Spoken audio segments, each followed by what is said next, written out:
दोस्तों, स्वागत है आप सभी का हमारे YouTube चैनल पर। तो मैं आज आपको बताने जा रहा हूँ भारतीय इतिहास के बारे में, जिसमें मैं सबसे पहले आपको धर्म ग्रंथ के बारे में बताऊंगा। देखिए, जो हमारे धर्म ग्रंथ है 6 भागों में बांटा गया है। पहला वेद, दूसरा ब्राह्मण, तीसरा आरण्यक, चौथा उपनिषद, पांचवा वेदांग, छठा स्मृतियाँ। देखिए, जो वेद होते हैं ये 4 होते हैं: ऋग्वेद, यजुर्वेद, सामवेद, अथर्ववेद। वेद का जो अर्थ होता है वो होता है ज्ञान।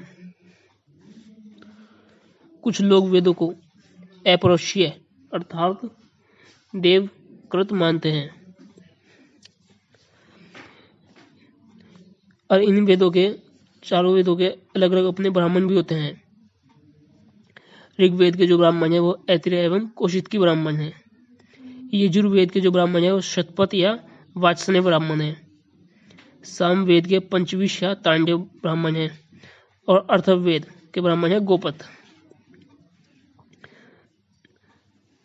और ये जो ऋग्वेद है ये आयुर्वेद या चिकित्सा से संबंधित होता है, और सामवेद गंधर्ववेद या संगीत से संबंधित होता है, और जो यजुर्वेद है ये धनुर्विधि से संबंधित होता है, और ये चौथा वेद है जो अथर्ववेद ये शिल्प वेद या शिल्प कला से संबंधित है। और जो ब्राह्मण है हमारे ये यज्ञों एवं कर्मकांडों के विधान एवं इनकी क्रियाओं को समझने के लिए इनकी रचना हुई। इन्हें ब्रह्म साहित्य के नाम से भी जाना जाता है। अब हम बात करते हैं आरण्यक की। देखिए, आरण्यक की कुल संख्या 7 होती है। ये दार्शनिक एवं रहस्यात्मक विषयों का वर्णन करने के लिए है। अब हम बात करते हैं उपनिषद की। उपनिषद का जो शाब्दिक अर्थ होता है उसका मतलब होता है समीप बैठना, अर्थात ब्रह्म विद्या को प्राप्त करने के लिए गुरु के समीप बैठना।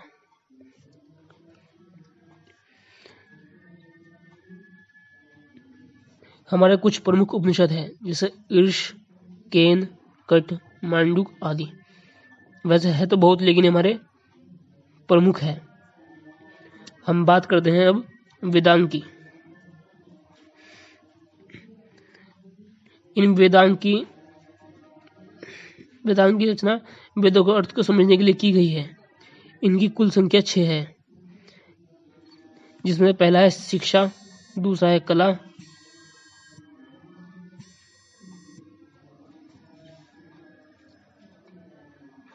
तीसरा है व्याकरण, चौथा है निरुक्त, पांचवा है छंद, छठा है ज्योतिषी। अब बात करते हैं स्मृतियों की। देखिए, स्मृतियों को धर्मशास्त्र भी कहा जाता है।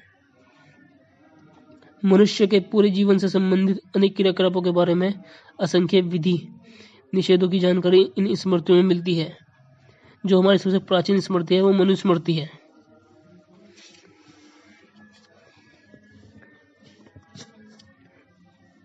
देखिए, हमारे जो महाकाव्य हैं वो 2 हैं, रामायण और महाभारत।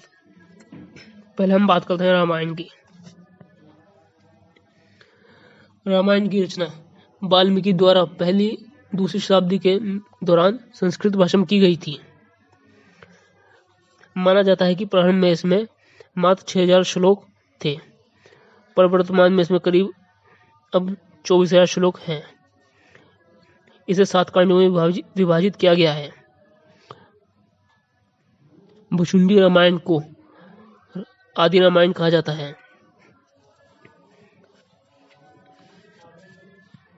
अब बात करते हैं महाभारत की। महर्षि वेद व्यास द्वारा रचित है ये। प्रारंभ में मात्र महाभारत में 8800 श्लोक हुए करते थे, लेकिन अब वर्तमान में इसमें श्लोकों की संख्या 1 लाख हो गई है। देखिए, इस महाकाव्य को जय संहिता के नाम से भी जाना जाता है, और कुछ लोग इसे अब सतशास्त्री संहिता या महाभारत भी कहते हैं।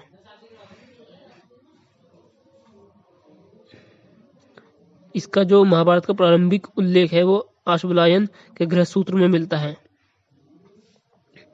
और यह 18 पर्वों में विभाजित है।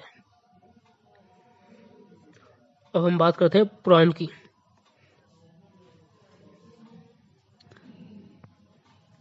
देखिए पुराणों की संख्या 18 है।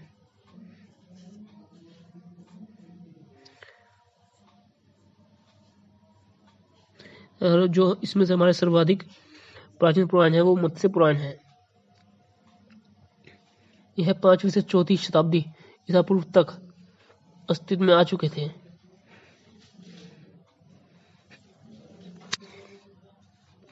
अब हम बात करते हैं बौद्ध साहित्य की। देखिए बौद्ध साहित्य यानी महात्मा बुद्ध के बारे में।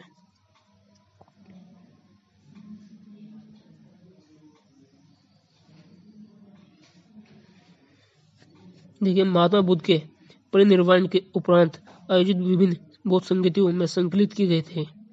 त्रिपिटक संभवत सर्वाधिक प्राचीन धर्म ग्रंथ है। जो हमारे त्रिपिटक है वो 3 है। पहला है सुत्त पिटक, बुद्ध के धार्मिक विचारों एवं उपदेशों का संग्रह इन 5 निकायों में विभाजित है। ये जो सुत्त पिटक में मिलता है। अब विनय पिटक सेकंड, इसमें मठ निवासियों के अनुशासन संबंधी नियम है। यह 3 भागों में विभक्त है।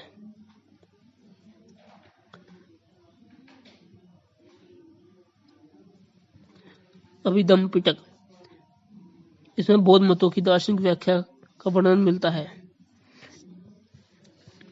बौद्ध धर्म की पुस्तक मिलिंद पन्हों में यूनानी नरेश मिनांडर मिलिंद व एवं बौद्ध भिक्षु नागसेन के बीच वार्तालाप का वर्णन अभिधम्म पिटक में है।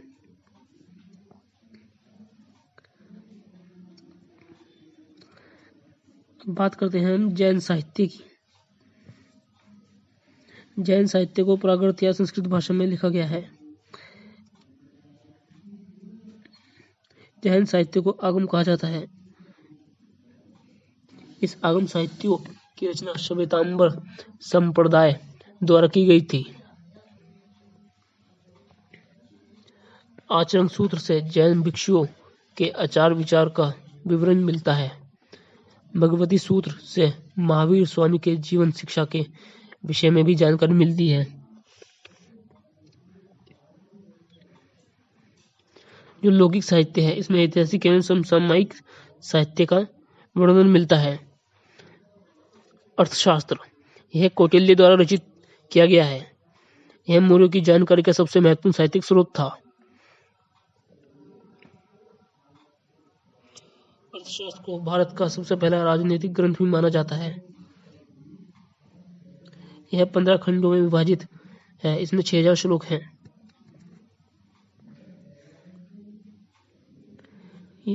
बात करते हैं मुद्रा राक्षस की।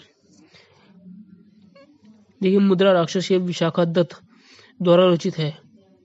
इसमें मौर्य वंश के संबंध में जानकारियां दी गई है। बात करते हैं अष्टाध्यायी की। यह अष्टाध्यायी पाणिनि द्वारा रचित है।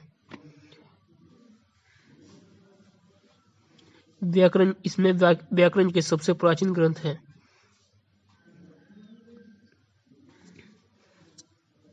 अब हम आपको कुछ अभिलेख के बारे में बताते हैं। सबसे पहला अभिलेख है हाथी गुम्फा अभिलेख। इसे राजा खारवेल द्वारा लिखा गया था। अब प्रयाग प्रशस्ति अभिलेख यह हरिशेन द्वारा। तीसरा है गौतमी पुत्र सातकर्णी अभिलेख। यह नासिक अभिलेख। मंदसौर अभिलेख यह यशोधर्मन द्वारा। ऐहोल अभिलेख पुलकेशिन द्वितीय द्वारा लिखा गया। बात करते हैं प्रागैतिहास काल के बारे में। देखिए प्रागैतिहास काल वह काल है जिसका कोई लिखित साक्ष्य नहीं मिला है। इसे 3 भागों में विभक्त किया गया है। पहला है पुरापाषाण काल, मध्य पाषाण काल वह उत्तर एवं नवपाषाण काल।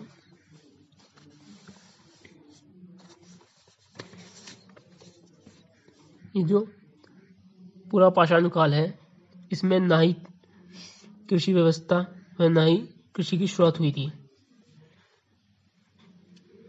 इस काल में मनुष्य अपना जीवन यापन खाद्यान्न संग्रह, पशुओं के शिकार आदि से करते थे।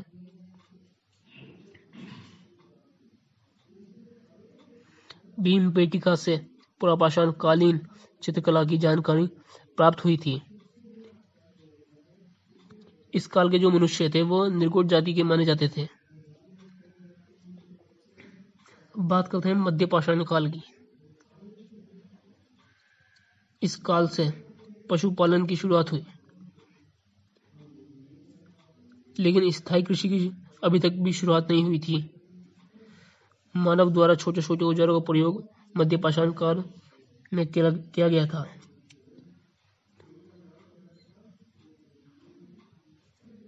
भारत में मानव अस्थिपंजर इसी काल में सर्वप्रथम प्राप्त होने लगे थे तथा इसी काल में मछली पकड़ने की शुरुआत भी की गई। अब बात करते हैं नवपाषाण काल या उत्तर पाषाण काल की। देखिए, स्थायी जीवन व स्थायी कृषि व्यवस्था की शुरुआत नवपाषाण काल में ही हुई तथा स्थायी जीवन की शुरुआत भारतीय महाद्वीप के उत्तर पश्चिम क्षेत्र में हुई थी। इस काल में सती प्रथा थी। इसी काल में चावल का सर्वप्रथम साक्ष्य कोलिग हवा यूपी से मिलता है।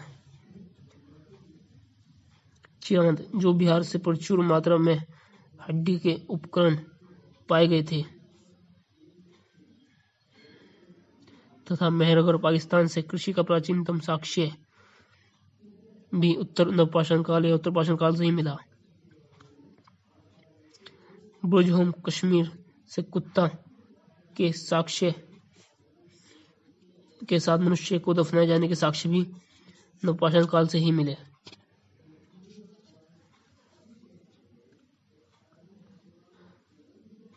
तो आज आपने जाना इतिहास के बारे में। तो दोस्तों, मैं और आपके लिए ऐसी वीडियो लाता रहूँगा, तो आप हमारे चैनल को सब्सक्राइब कीजिए और अधिक से अधिक शेयर कीजिए वीडियो को हमारी। धन्यवाद।